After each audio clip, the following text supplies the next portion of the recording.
Welcome back. Continuing the topic indifference curve analysis, let us recap the properties of indifference curve. The properties of indifference curve are as follows. Number one, indifference curve slopes downwards from left to right. So we have observed that since consumption of one commodity increases and corresponding consumption of another commodity decreases, that is why indifference curve slopes downwards towards the right from left to right. Second is slope of indifference curve indicates MRS since it is decreasing or marginal rate of substitution is decreasing, so the slope of indifference curve is a curve and it is going from left to right. Third, the slope of indifference curve tend to diminish as we move down the curve, and because of this the indifference curve is convex to the origin. So because of decreasing MRS, so initially the satisfaction or the sacrifice will be more to attain 1 unit of a new commodity, and later the sacrifice will reduce gradually. So because of this reduction in sacrifice, it has a shape which is convex to the origin. And in an indifference map, what is indifference map? It is a map showing many indifference curves. Higher indifference curve shows higher level of satisfaction and lower indifference curve shows lower level of satisfaction. Then two indifference curves do not intersect each other. We have learned that since they have different level of satisfaction, it cannot happen that two indifference curve can intersect or touch each other. Then when two commodities are consumed, either touch x axis or y axis. So any indifference curve will never touch either x axis or y axis. They will be away from the x axis and y axis. Now to understand consumer equilibrium with the help of indifference curve, we have to first understand budget line and budget set. Look at the table. This is a budget set. Now what is a budget set? We have two goods, good 1 and good 2, and suppose a consumer has a budget of rupees 60. He has to spend rupees 60 on consumption of two commodities, and how can we or how can the consumer spend that amount in different ways? So first you see, when he is consuming only good 2, the price of the two goods are given. Price of good X is rupees 2 per unit and price of good 2 is rupees 1 per unit. Remember the price, and it will not change, it will remain constant. So good 1 will always be rupees 2 per unit and good 2 will always be rupees 1 per unit. Then what are the different sets possible? In set 1 you can see, if the consumer is consumer only good 2, since the price is rupees 1, he can consume 60 unit of good 2. Now in combination 2, he is consuming 10 units of good 1. So if you want to increase the consumption of good 1 and take 10 units of good 1, so 10 rupees into 2 rupees, which is the price of good 1, 20 rupees will be spent. So out of 60, when 20 rupees are spent, you have remaining 40 rupees. With 40 rupees he can consume 40 units of good 2, which has price of rupees 1. Then again, when he increases the consumption of good 1 from 10 to 20, so 20 into 2, 40 rupees is spent, and after 40 rupees out of 60, 20 rupees is left, and with 20 rupees he can take 20 units of good 2. And at last, when the consumer increases the consumption from 20 to 30 units of good 1, so 30 into 2, 60 rupees are spent and nothing remains. So the consumer cannot consume any unit of good 2 in this case. So these are the different possible sets in a budget of rupees 60 when two goods are consumed, good 2 having price of rupee 1 and good 1 having price of rupees 2 per unit.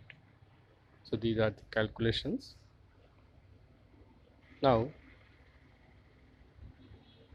budget set, as you have seen, it is referring to attainable combinations of two goods at a particular budget. So there are different combinations of good Y and X, and that can be attained with a budget of ₹60 in this example. Now let us see budget line. You have seen the different combination of goods, and with the help of that table you can draw a budget line. This budget line is also called price line. So in this you can observe the maximum of unit Y or good Y that consumer can consume was 60, and maximum of the goods that good X can be consumed is 30 units. So maximum are joined, and after that different levels or different points can also be joined, and you will get a budget line like this. So it is a straight line because you are having equal sacrifice of both the commodities to have a particular consumption of another commodity. So why is it called a budget line? Because this particular line represents one particular budget. So in this example we have seen a budget of ₹60. So all the possible combinations of good X and good Y can be consumed at the same budget only. That means ₹60 spent. So that is why this line is called budget line. Now it is called price line also, since we have the price and the price of good and good 1, good 2 are given, which are not changing. So this is also called price line because the price remains the same. Now budget line and attainable and non-attainable combinations. Now in this example or in this particular question we can say a consumer can go beyond budget line. No. If the consumer has a budget of ₹60 in this example, the consumer cannot go beyond, that means over this budget line, neither he can go below this budget line. So he will have to remain at this particular budget only. So if he is consuming less commodities, he is spending less amount, less than ₹60, and if we want to consume or increase more consumption, then budget line will cross ₹60. So it is not possible. Then these are feasible below the budget line. You can attain that because if you spend less amount, you can decrease the consumption and you can spend within ₹60, and you cannot go beyond that because you cannot spend more than ₹60. You have a certain budget of ₹60 only. You cannot increase the amount to be spent beyond ₹60. The slope of a budget line, this is the slope of a budget line. Change in unit of Y and change of unit of X. You can observe that change in unit of Y is 10. This is equal to change in unit of X, which is 5. So since the price of X is ₹2, so whenever you consume 5 units of good X, you are spending ₹10, and with that ₹10 you can consume 10 units of good Y. So slope of price line is equal to 10 by 5, that is equal to 2, and which will be constant throughout this price line or budget line. Now budget line slopes downwards. Why does it slope downwards? Because for increasing the consumption of one particular commodity, you have to sacrifice the consumption of another commodity. That is why the budget line slopes downwards. Then shift in budget line. The shift in budget line can happen when your budget increases or decreases. If your budget decreases, your budget line will shift downwards towards the left. If your budget increases, the budget line will shift rightwards above or above towards the right. You can see the example also.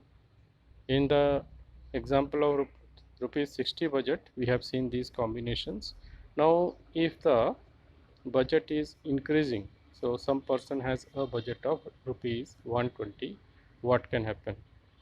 The price of the commodities remain the same. That means price of good 1 is 2 rupees and price of good 2 is 1 rupees. So 120 rupees spent combination 1. If only good 2 is spent, with 120 you can consume 120 units of good 2. And second, if you consume 20 units of good 1, 20 into 2, that means 40 rupees are spent. The remaining is 80 rupees. 120 minus 40 is 80. So with 80 rupees you can consume 80 units of good 2. Like this, these are the different combinations of good 1 and good 2. And if you convert these combinations into a budget line, again you can observe these two budget lines. So budget line of rupees 60 is downwards, budget line of rupees 120 is upwards. So you are spending more amount, your amount or budget line will shift towards rightwards or above, and if you have a smaller budget, your budget line will be leftwards below. So this is the shift of budget line according to budget. Now budget line can rotate also. Suppose you increase or decrease combination of or consumption of only one commodity. Here we take example that only consumption of X is increasing, then your budget line will shift from B to BR because consumption of X is increasing. And if consumption of X is decreasing, your budget line can shift from B to BL. So these can be different types of budget change in budget due to consumption or change in consumption of only one commodity.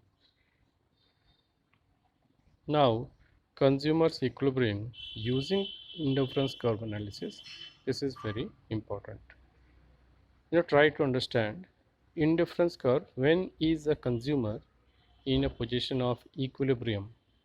That means a situation in which he is having maximum satisfaction at a given budget or at a given consumption of good.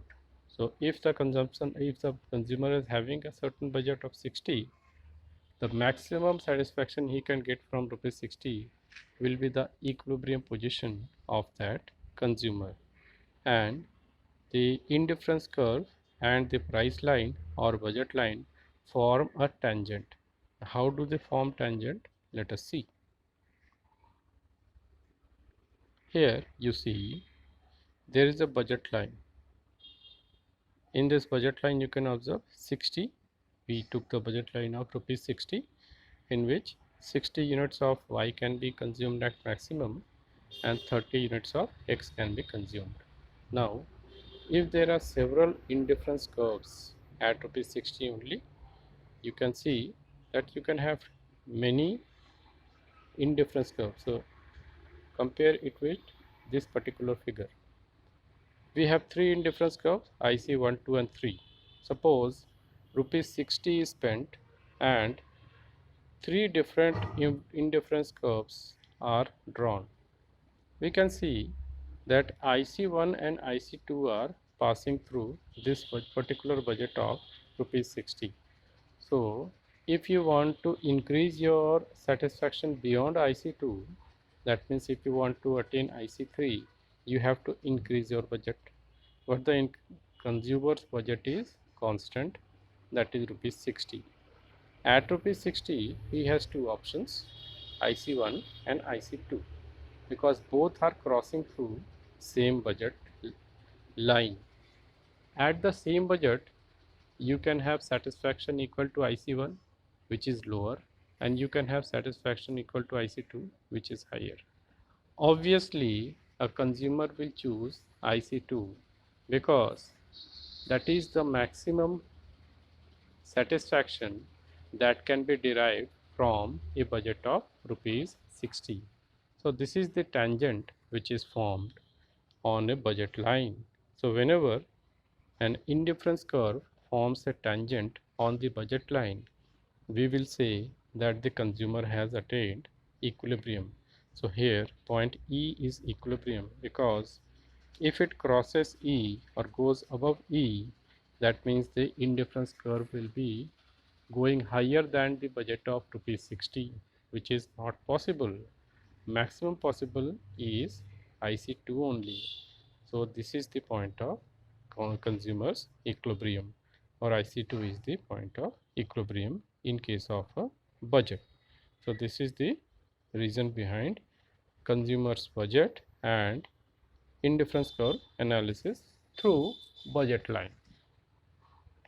So since we are giving orders that higher indifference curve shows more satisfaction, lower IC shows lesser satisfaction, we can compare it with budget also. So the equilibrium would be higher if the consumer is spending more and he is consuming more. So it is possible in this figure that if the consumer's budget goes beyond ₹60 and if it makes a tangent on IC3, then IC3 will be consumer's equilibrium at that particular budget, which will be more than ₹60. So go through this point in the budget line. So we have gone through these discussions. It is not possible to have two different ICs or different indifference curve on the same budget line. So this particular figure is not possible.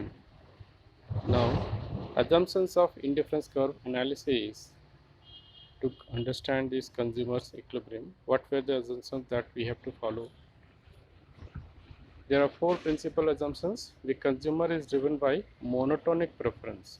What are monotonic preference? As we discussed, that there is monotony preference. That means if X is preferred over Y, it will always be that X will be preferred over Y.